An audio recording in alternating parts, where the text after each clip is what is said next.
Johnny Cage. Fight!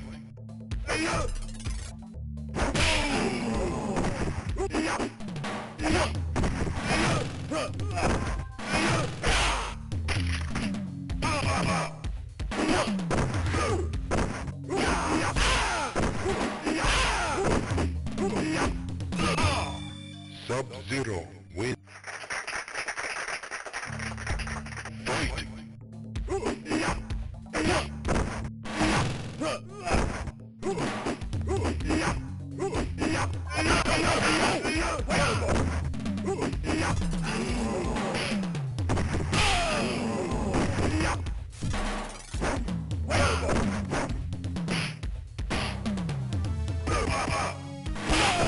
Johnny Cage wins.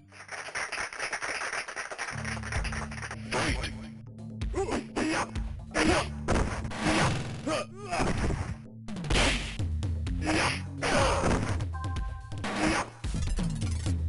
Excellent. Excellent. Sub-Zero wins.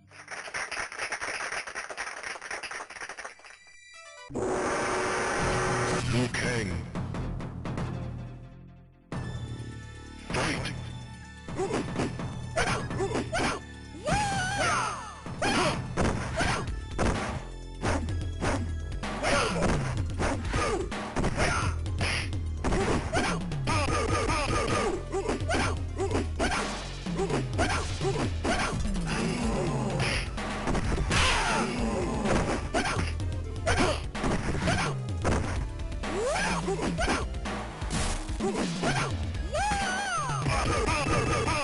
Sub-Zero wins. Fight!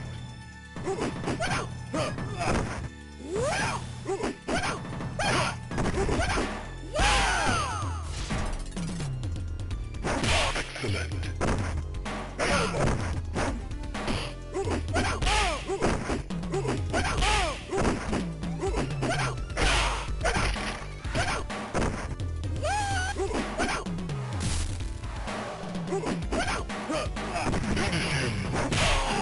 Sub-Zero wins.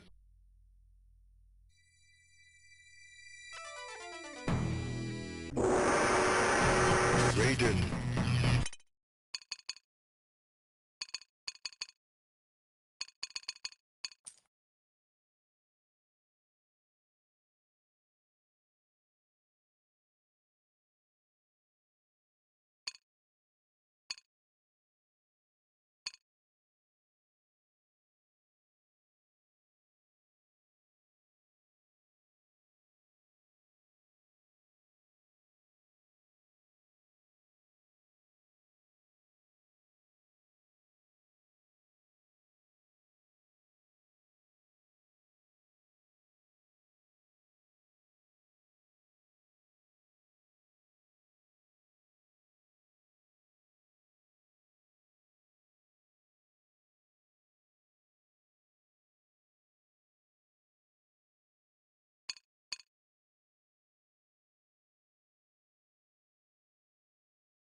Excellent. Sub-Zero wins. Fight!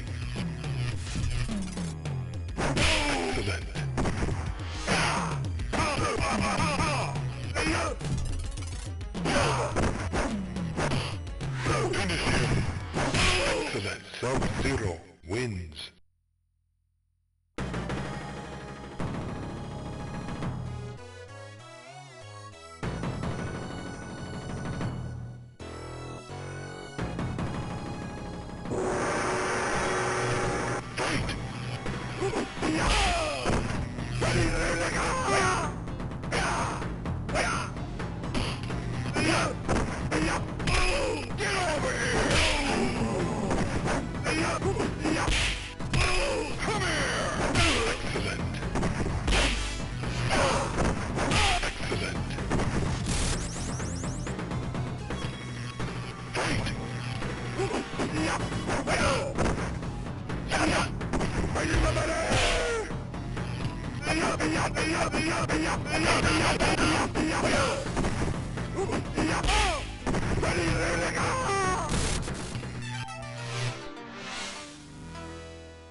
Sonya.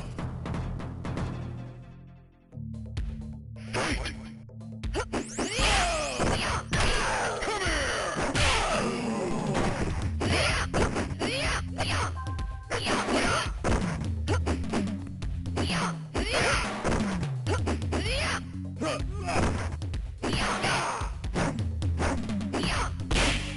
Scorpion wins. Fight!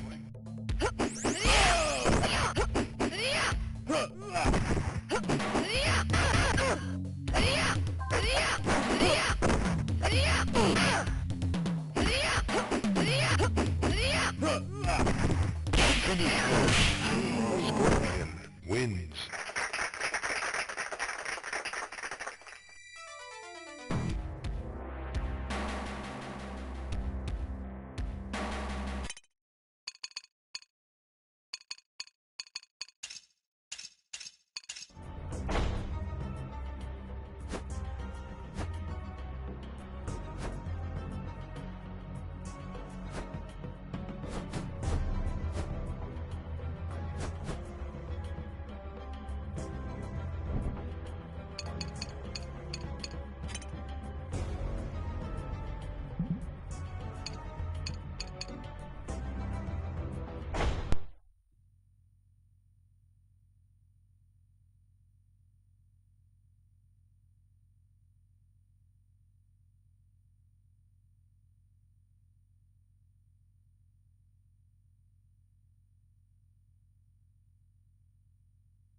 Fight!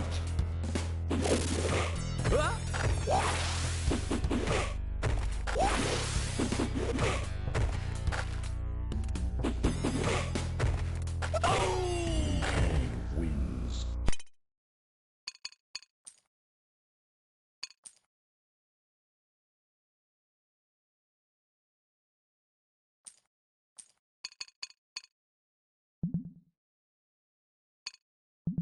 Flawless victory.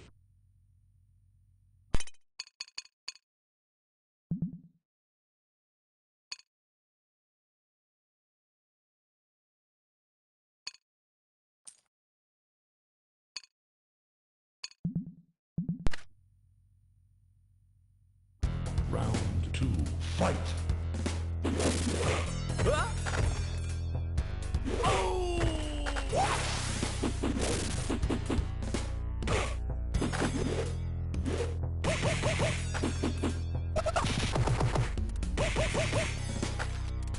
Finish him.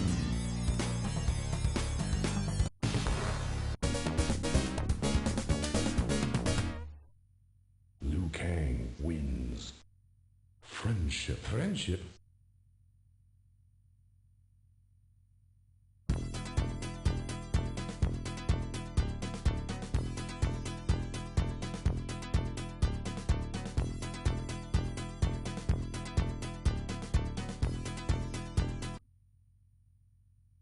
Round one, fight.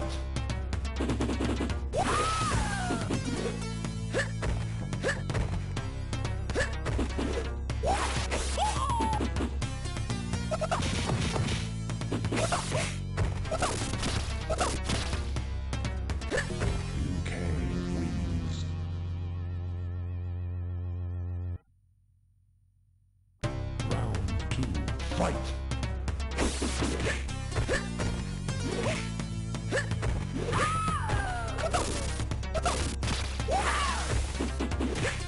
Finish her!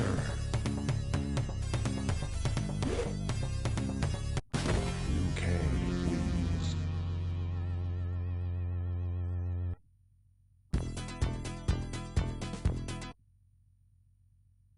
Round one, fight!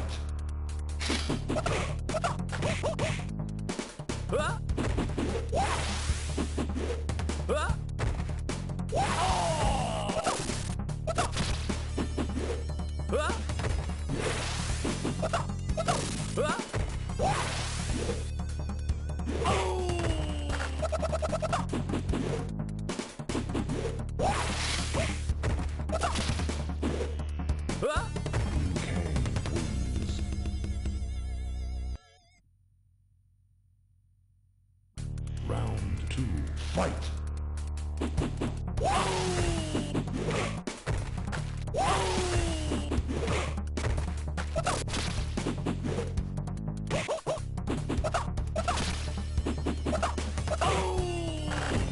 Finish him!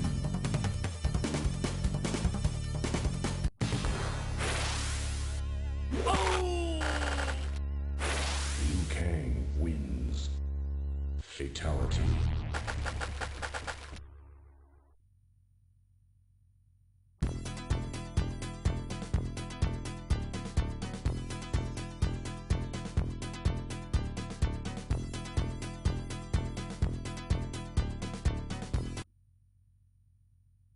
Round one, fight!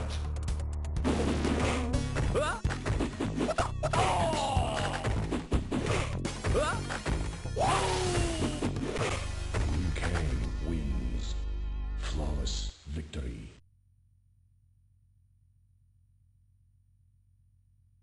Round two, fight!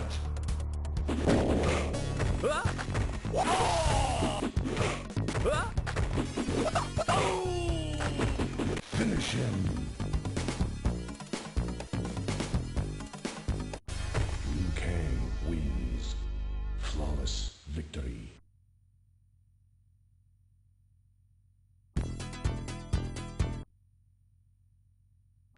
Round one, fight! Outstanding.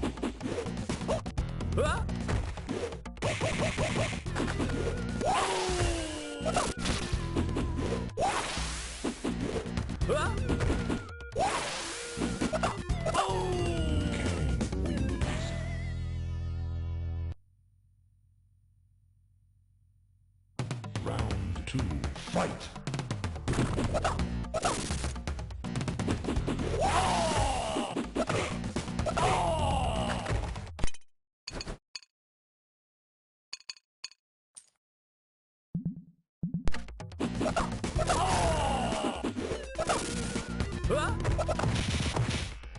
Finish him! Liu Kang wins.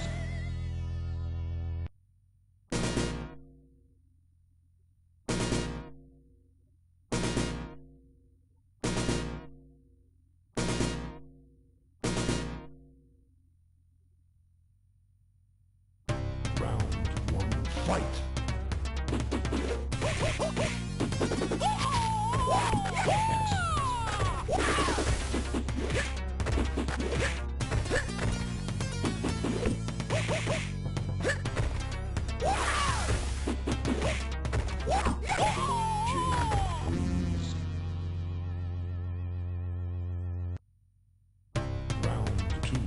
fight!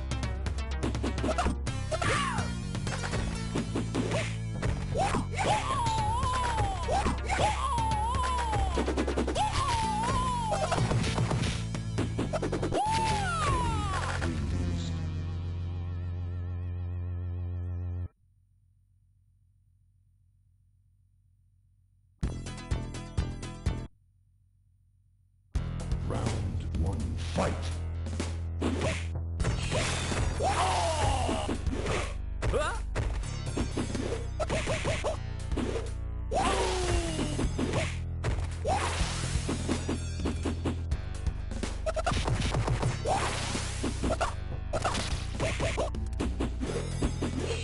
Liu Kang wins.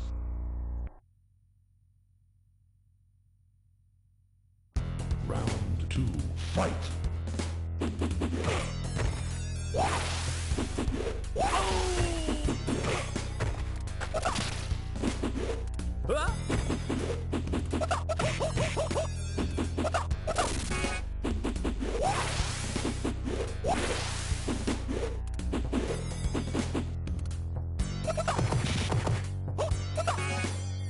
Finish him!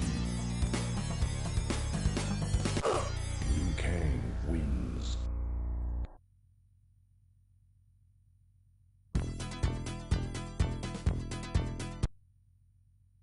Round one, fight! Outstanding!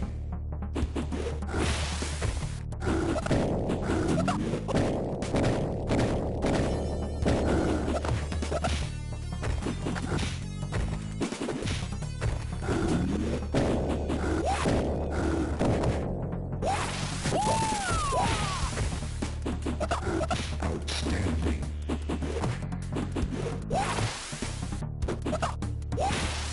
Liu Kang wins. Round two, fight!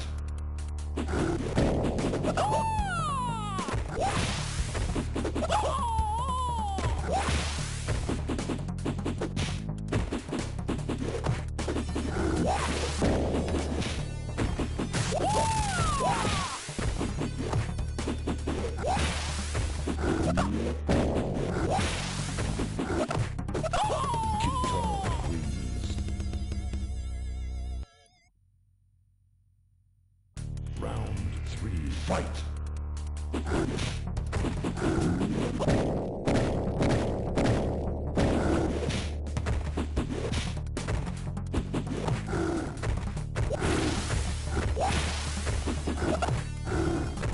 Kitara wins.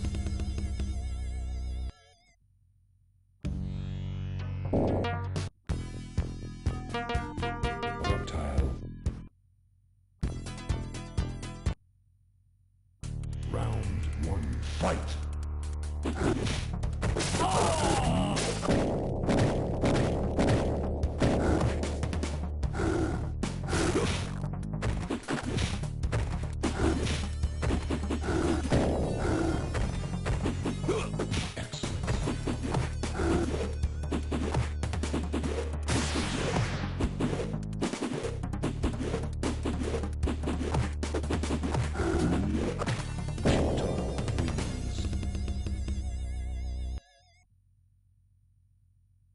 Round two, fight!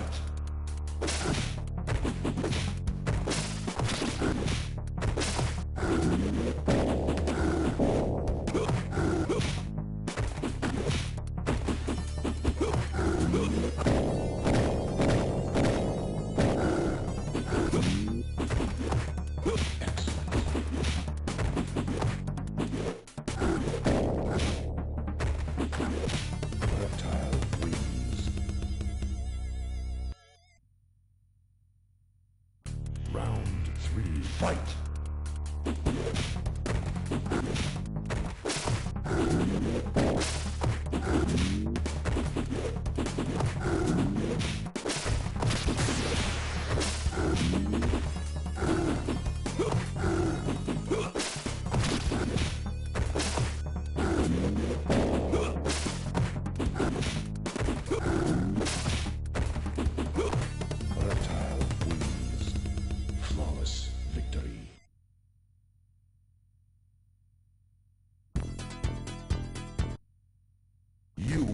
die.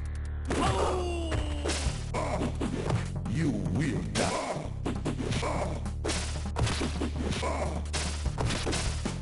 You will die.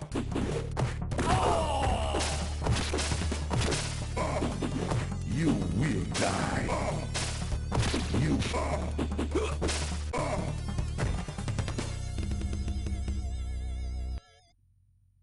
You will die. You will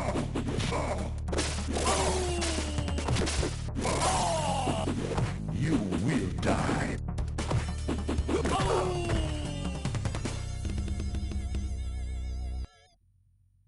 You will die.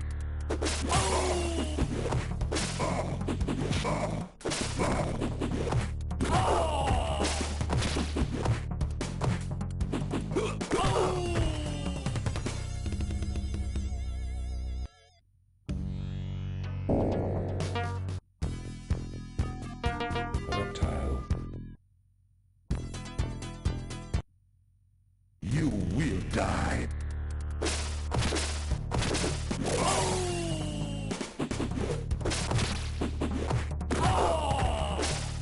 You You You You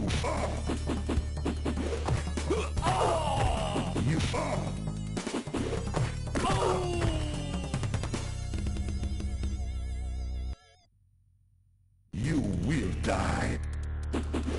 You will die. Outstanding.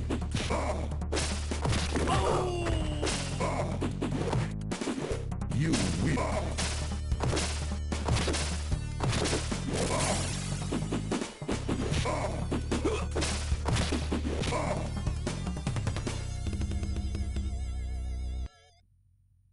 You will die.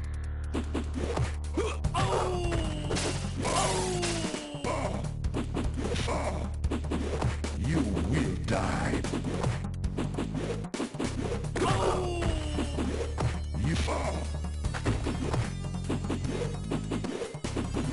You will die. Outstanding.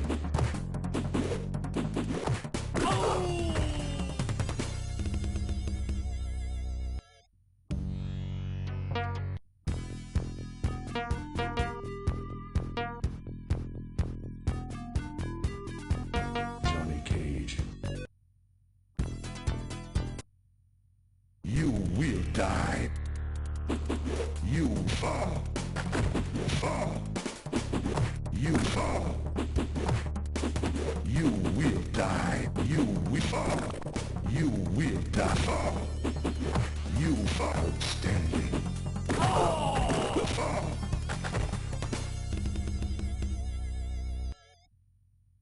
You will die. You will fall. You will fall. You will fall.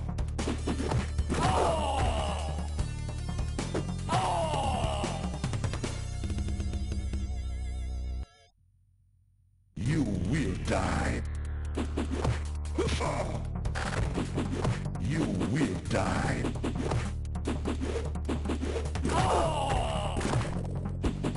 You are outstanding. You fall.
The team on Mortal Kombat 1 was 4 of us. My name is Ed Boone. I'm co-designer and programmer. My name's Dan Forden, and I do sound and music. John Vogel, background special effects. John Tobias, and co-designer and lead artist. There was other sort of support staff, but that had to do more with like the cabinet and the wiring. A team being composed of, I think, 4, 5, 6 people was not uncommon. You were in one of 2 categories, programmer or artist, and that was basically it.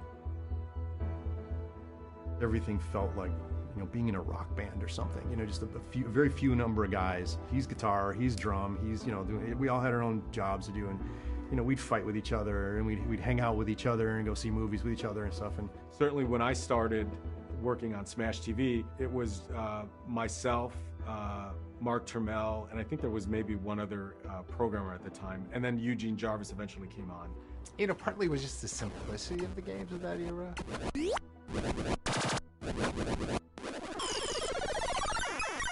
8-bit, pixel art, that a lot of the animation was just done with graph paper. Say Defender, all the animations of that game could be done in a week. A lot of people think that, somebody up high says you're going to make a fighting game and you're going to call it Mortal Kombat and it's going to look like this, and then we go, okay, and do it. That's not how it worked at all.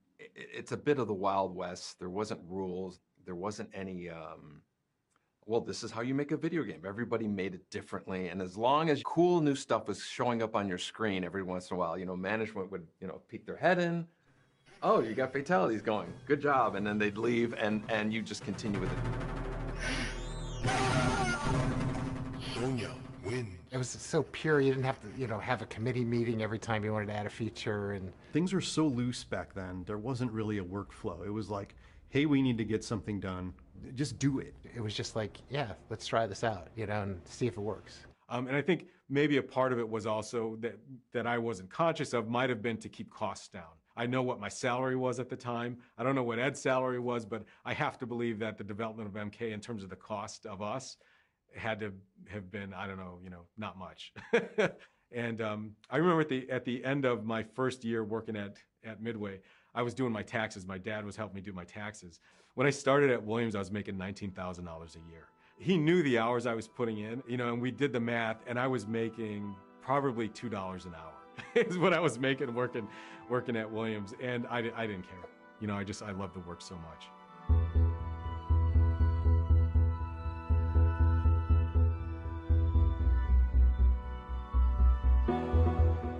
I know it's not a popular topic, but the overnighters and the, going out for breakfast, nobody told us to do that. Nobody said, stay till midnight tonight. If anything, they were, you guys are burning yourselves out and you gotta take it easy or something, so. Because of the schedules and because of how few people there were, and we were all playing multiple roles, wore multiple hats, that there was just too much work. And it wasn't like we were being made to do this. It was an art, it was a craft, and it was a labor of love. So we were so passionate that we spent, all of our waking hours and our sleeping hours in the studio. Some people look back and they go, oh, that was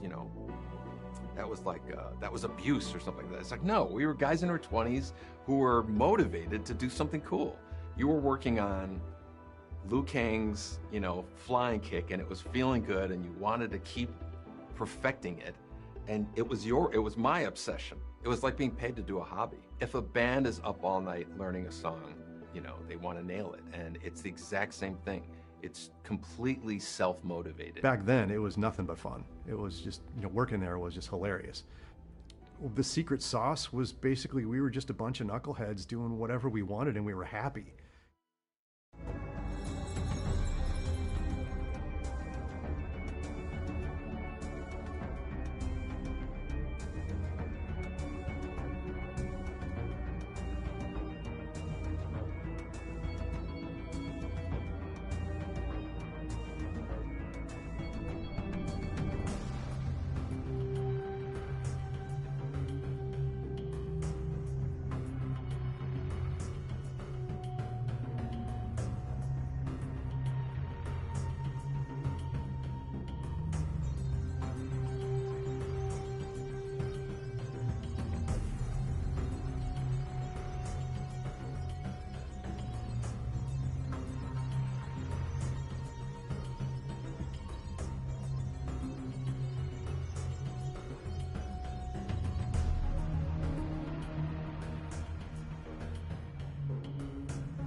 My job on MK1 was basically to do backgrounds. Like John would do characters and I would do the backgrounds. Things were very simple back then, you know, like. One more time.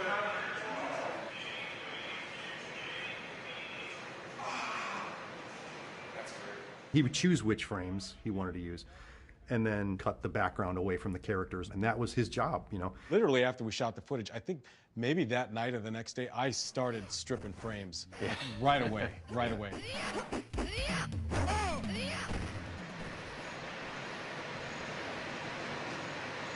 did a lot of playing around with lighting. We were just sort of discovering. I think we probably taped more than we needed just to make sure that we got enough coverage. I remember after the Sonya's leg grab, having to say something along the lines of, you know, trust us, it's going to be really cool. The image was clear in my head. Sometimes we forget that it's not inside everybody's head. Okay, that's good. Okay, now once from the middle, all you have to do is just land right there. Can you do that, or is that The beginning part. She should do it from the stance. Right. We were trying to get a film-like quality, but we wanted to just amp it up a little bit. And once we realized that pumping up colors really attracted people to our games, that was, you know, also our trademark.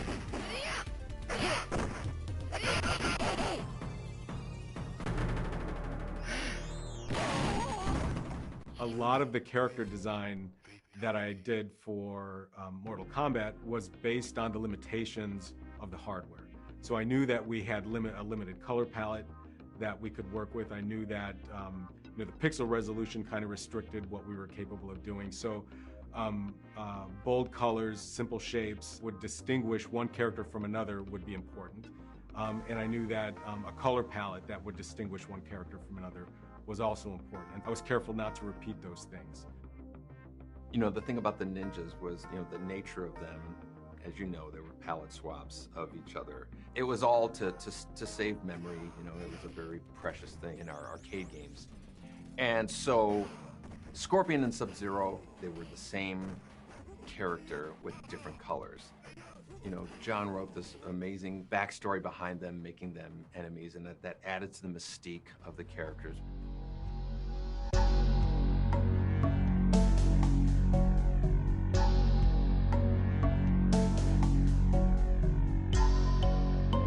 In one of the pages of my notebook, I had scribbled, okay, here are the characters and here are their archetypes. I knew that, well, we need a hero, we need a villain, we need a sidekick, we need all these things. I was a big Joseph Campbell fan. I had read his books and I was aware of the hero's journey and the character archetypes that he had sort of outlined. I thought, okay, well, if we could tell implicit story through character archetypes, the players might sort of almost subconsciously relate to the characters in a particular way. So that played a part in sort of the character choices we made. I don't recall exactly why we did some characters and not others. I know that we were limited with the number of characters we could do. A few of them I remember not using. One of them was a character called Minamoto Yoshitsune. It was based on a Japanese mythological character. And another one was called Rakuro, who was based on, I think, a Japanese mythological beasts. Those two characters didn't make it in. I think part of it was because the names became a big deal for us. It's like, you know, how does this name roll off the tongue? You know, if a name was too long, we knew it was going to be difficult to display on the health meters. It was usually silly things like that would play a part in some of the choices we made. Most of the characters' names came from John Tobias. A couple of the characters, he didn't have a name written down for them. He had Ninja 1 and Ninja 2. I was a little bit more of like a simple superhero mindset, so I started calling them Scorpion and Sub-Zero. Those simple names were kind of like my influence, but the authentic, cool names, Goro, Shang Tsung, Kano, Raiden, you know, that was John's deal. For Mortal Kombat 1, there wasn't a lot in the way of concept art that we did. Conceptualization was just limited to just scribblings in a notepad. I don't remember many, if any, drawings of backgrounds, but there may have been some. I just remember kind of like I said, just winging it and doing whatever. Like John would say, I'd like a dungeon or something, and that became Goro's lair, you know. I had already learned how to do the parallax scrolling stuff from Terminator 2, so that worked out well with doing parallax stuff for Mortal Kombat as well. I know there was one specific background that he wanted, and that was with statues, the statue background. Just make something look cool. That was basically the rule. I went to Chinatown, and just to get references and stuff, there would be, you know, an interesting vase, and I would video that vase, and then I use that, and that's Shang Tsung's, one of Shang Tsung's thrones is like the vase, you know. There's the dragon that was sitting on Ken Fedesna's desk. I just said, hey, can I video that? And he's like, cool. So I grabbed it off his desk, took it to my office, and grabbed it. That's like in one of the backgrounds, and you know, there's two of them, you know. And then there's the pagoda in Chinatown that I videoed that and used that as, you know, the courtyard, I guess we call it, I think. You know, Shang Tsung is also in another chair, and it's that big roof thing. That's from Chicago. That's from Chinatown. So sometimes it meant opening a book and going, oh, that's a cool Chinese thing. You know, get the camera, take video of it, and use that. There are things from books in Mortal Kombat 1. You know, I just went out and grabbed stuff. What looks cool? Kind of a guerrilla artsy sort of way. It wasn't really planned all that much back then.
one of the really cool things about Mortal Kombat and about some of the really great games, if you have a really great winning concept, often, you know, they got that game running in like a month. A lot of modern games, it seems like they spend all their time in this graphical wilderness trying to get everything looking so cool, and then they've got like 3 weeks left to figure out what the game is. We had a very fast iteration. I would get art from John, you know, we put it in, and an hour later, we were playing it.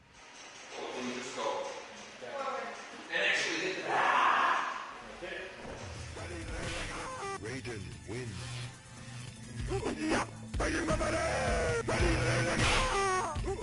The first time you play it, you just go, this is incredible. You knew you were on the right course. Ed was like just eager to have people in and give him feedback on stuff. A lot of times it was just, you know, someone, you'd have someone in your office to look at something and they go, hey, what about this? And then, you know, maybe that's a good idea. Ideas could come and be turned into reality in the same day. Yeah, basically. in fact, I remember we would record a little bit of footage. Okay, one more time. All right, that's good. And it wasn't until Ed actually got the frames and could get them in the game, not until that point would we know that we were making the right choices. Yeah.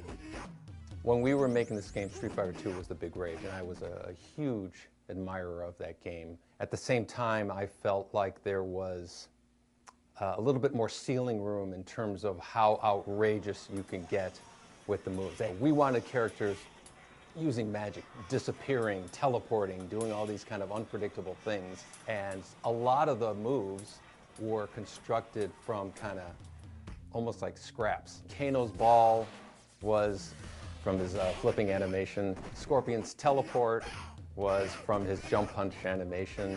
You know, Scorpion throwing a spear and pulling somebody in, that, you know. It was something that I remember I thought of that was just an outrageous move that wasn't seen in any other fighting game.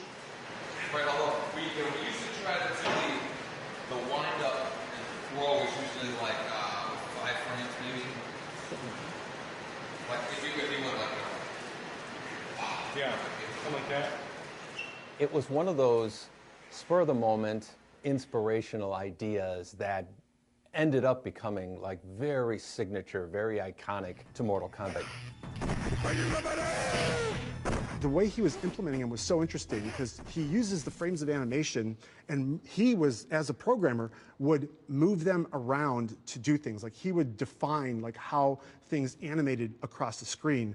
When we did the Liu Kang flying kick, you got to stop him once he makes contact, and it'll make the impact feel like it's a lot more intense and more forceful. Iterating again and again on how important it is that we get the timing of all these things correct. Other than, you know, how John would define what the actual frames of animation were, Ed defined how things moved around. There's little nuances that are put into the game that a lot of players don't identify, but they just know that it feels good, and they're not sure why.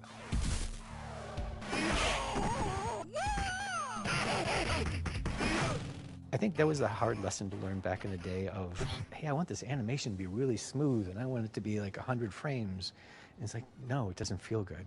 It doesn't feel good. And it has to feel good.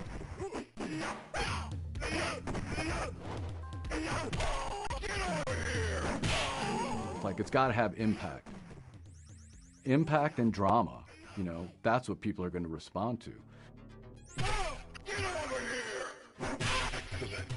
Get over here, you know, the uppercut was such a big, ridiculous reaction.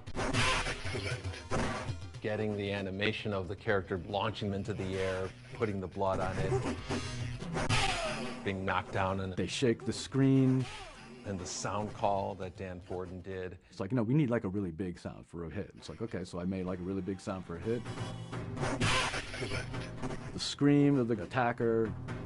The victim, you know, yelling as he flies away.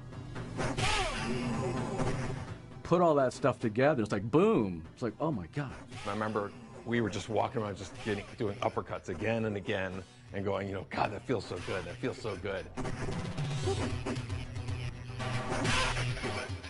That's how people knew when something was cool in any game. People were gonna be like, holy smokes. And now you know you have something. And then, so that, and then the fatality.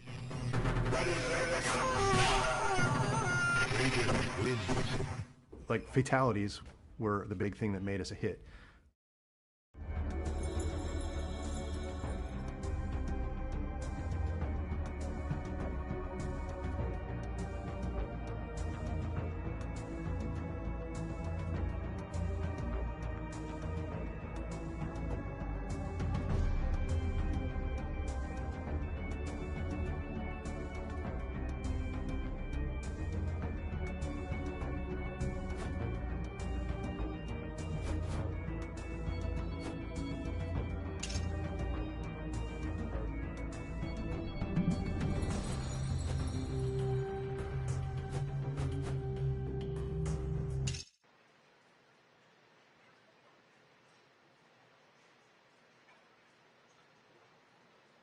You know what would be a cool ass move? One more time.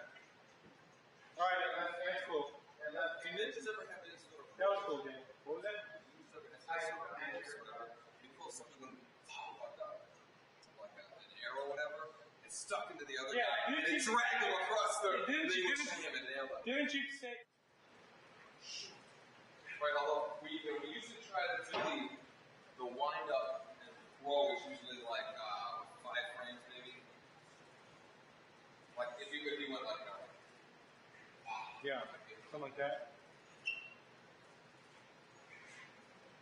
You can do the wind up. Maybe something more like you do like this, because you know what I'll do? I'll like trail the rope. Right. Can you make where you throw it the plane like I want the thing to hit the guy in the chest, you know? Because we have a bunch of frames and one thing big now, and we use that as a drag. So when you stop, your arm is parallel with your chest as opposed to way down here. Okay, so try to do it chest level. Okay. A little bit more of a wind up. And that would be alright, because I could do like a little thing in the rope, more like this, like a tie in, like a little snake thing. Oh, you know what? Wait, you know what we should do? After he does that, we should have him do. Well, I think you have to do like a... Yeah, okay. So, do the throw, and then we need some kind of throw back. Pull your hands together and do that. Okay. Yeah.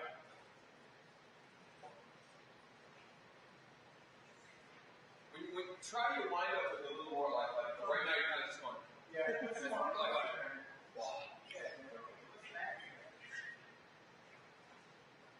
Okay, one more time.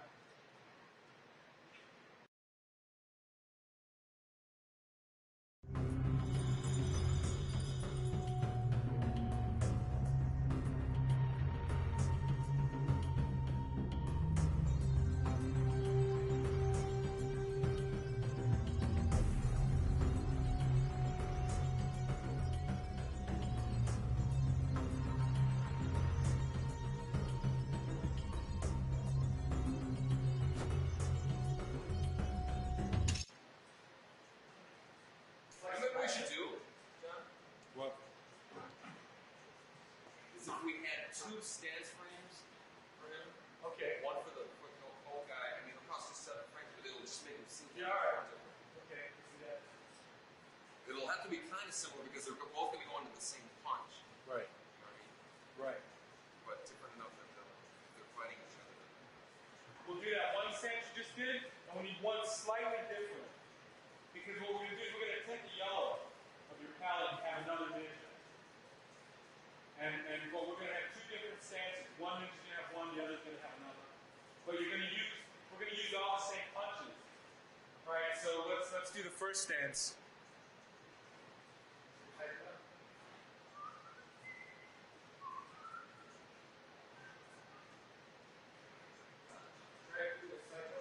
Try doing this out like this. Yeah, yeah. A little slower. A little slower, yeah. Okay. That's good. I should be able to get some of that. And then let's do the second one. Which is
That's so freaking cool, man. Yeah. Well, we're gonna continue on.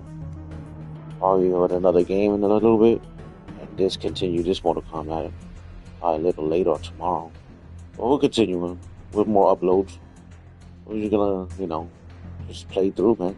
This game is just a game that you play through. There's really no ending. I mean, you can end the game by being with each character, but it's just chill, have fun, man. I'm having fun with the game, so it is what it is. Anyway, guys, as always, deuces, one love, and God bless.